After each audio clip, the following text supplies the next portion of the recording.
In the previous episode, we gained some insight into Mr. James Bean's noble endeavors over the last several decades in sharing the wisdom of ancient and rare spiritual teachings.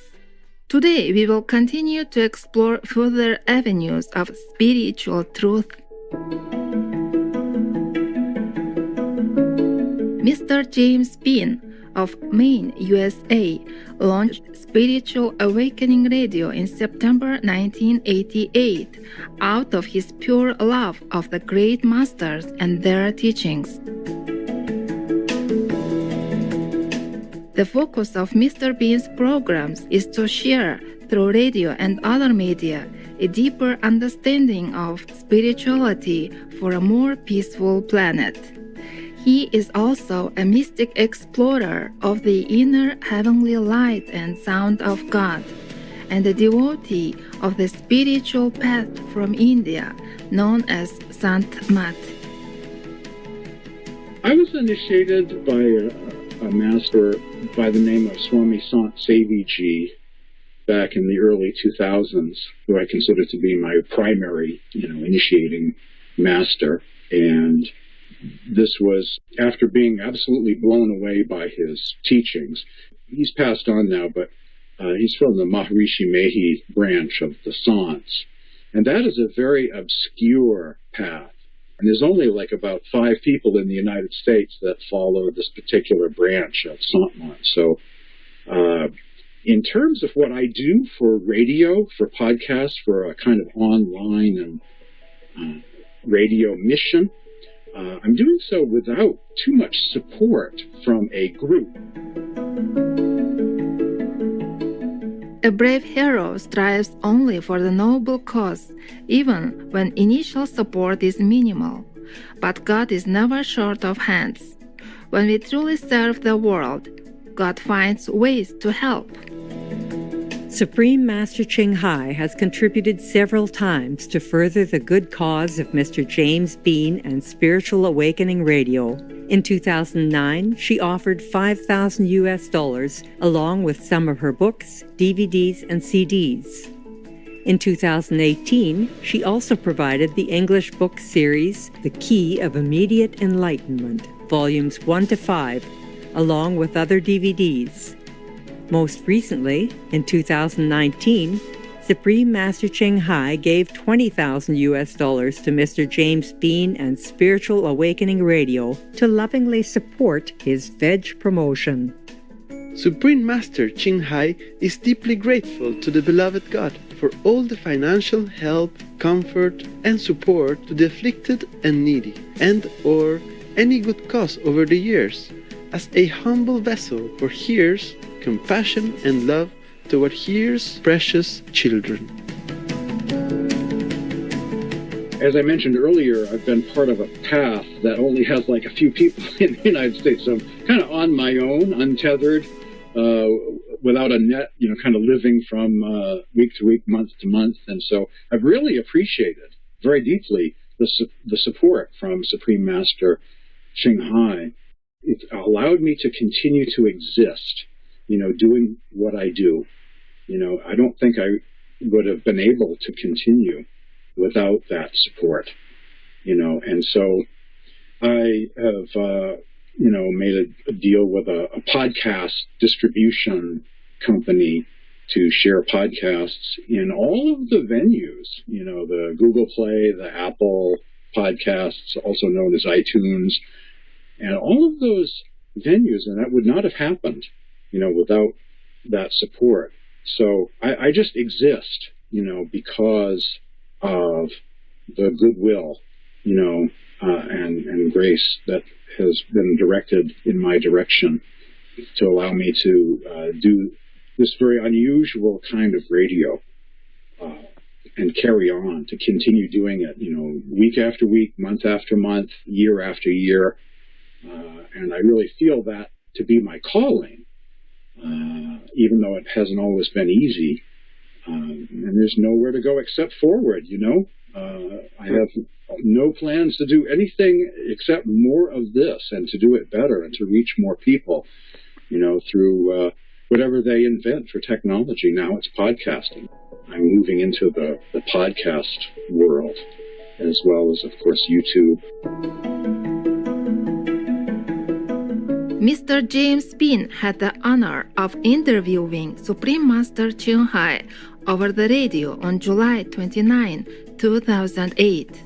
During their conversation, Supreme Master Ching Hai highly commended Mr. Bean's knowledge and deep understanding of ancient holy texts such as the Surangama Sutra.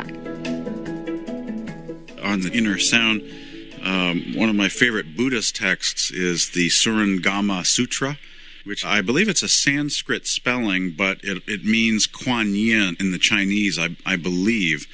Right. It's all about gaining enlightenment through transcendental hearing. That's an amazing book, wherever it came from. It's an ancient text. Yeah. That's from India, where the Buddha was alive. He talked about it, and his disciple recorded. And that's now we have it. Many of them, and especially this one, always mention about the South Current that we, the human being, rely on to go back to the original abode. And the Bodhisattva and the Buddha rely on that to come down to our world to bless and rescue sentient beings. Wow, you are very well read, Mr. Bean, and you are so vastly knowledgeable. I'm impressed. Even many Buddhists don't know this sutra exists, don't know this scripture. You're so good. Yeah, it's a pretty rare text, and it also talks about vegetarian diet, and so it's a very interesting book. Oh, it says everything in there. That's my favorite Buddhist sutra. Yes, yes. That's a very deep one that you read. I'm impressed. Are you Buddhist, or are you just study all kind to compare? Oh, everything to do with sound and light and world scriptures. It's my focus, and that one is just a very, very deep book. It's time to pause and contemplate our privilege as human beings. We'll be right back after a constructive message. Please stay tuned to Supreme Master Television.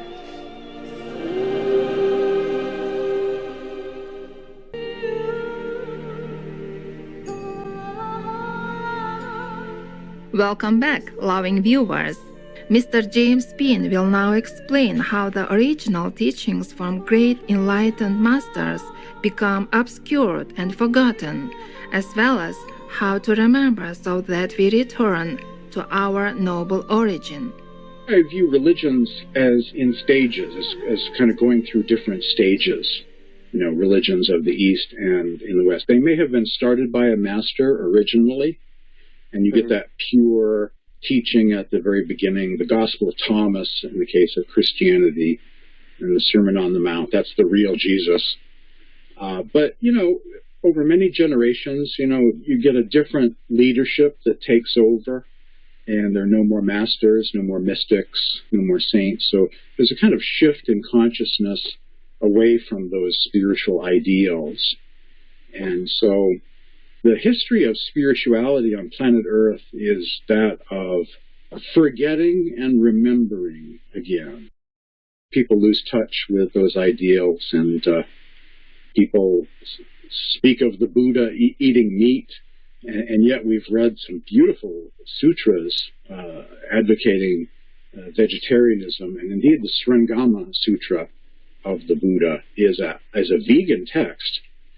So these things get misplaced, and the world and the old diet of the Roman Empire and other empires of the East and West creep back in, and the teachings of saints get covered over in dust, and lost. I collect writings that were literally lost, found in Egypt, and those are vegetarian or vegan.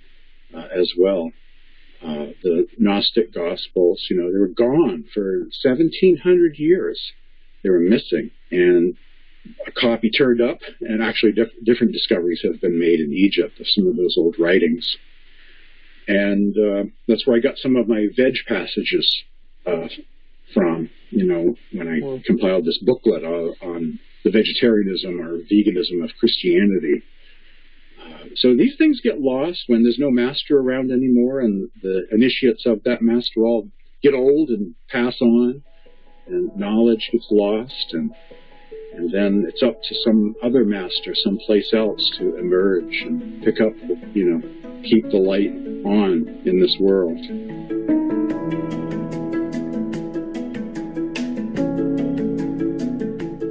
Enlightened masters from time immemorial have all mentioned a method of spiritual practice known as the inner heavenly light and sound. It is a universal practice that the great masters say is the sure way to remember and return to our original abode.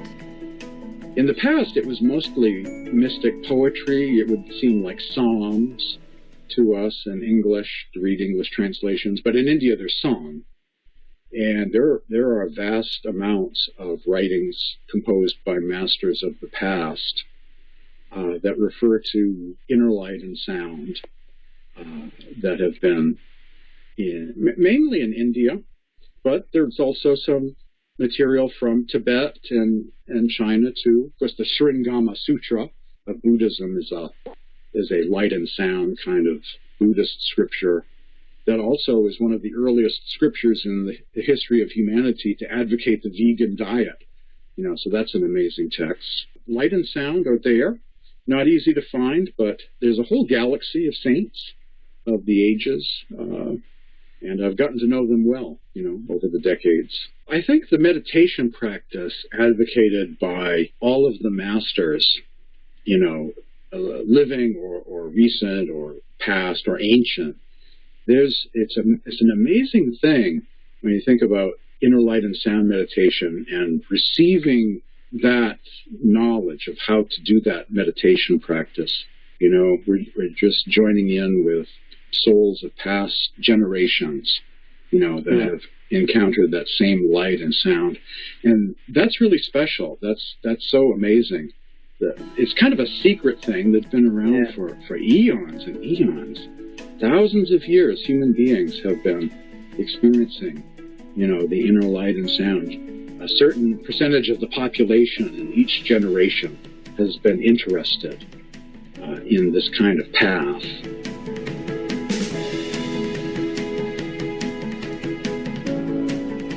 I have traced it all the way back, thousands of years. It's a very old path, There are some rishis who wrote Upanishads that sound a lot like masters, that speak of the inner light and the sound, the nada yoga, or Shabd yoga. And it's just a very old path. Not only in India, it's basically, India, China, Tibet, that region. But also in the West, Pythagoras, I would say, is probably the earliest sage that might have been a master, who talked about hearing the music of the spheres and believed in reincarnation, actually, and seemed to be not only a mathematician, as he's known for, but also a mystic. And so it's very old. There are Jewish texts, Kabbalah, Jewish mysticism, Dead Sea Scrolls, so very beautiful poetry, from ancient scrolls of the West, also about light and sound and the ascensions of the soul through these different planes or heavens of consciousness, and seeing and hearing certain things along the way, different kinds of music, inner music, heavenly music, so it's been around for a very long time. And I've tried to research it, not only from the point of view of a spiritual practitioner, but also as a historian, just to see where this path has come from. It's a very old path. It's a very special thing. It's a rare thing, a great blessing to have even heard of this kind of meditation. Just to know that it exists is some kind of karmic blessing or destiny, a great blessing.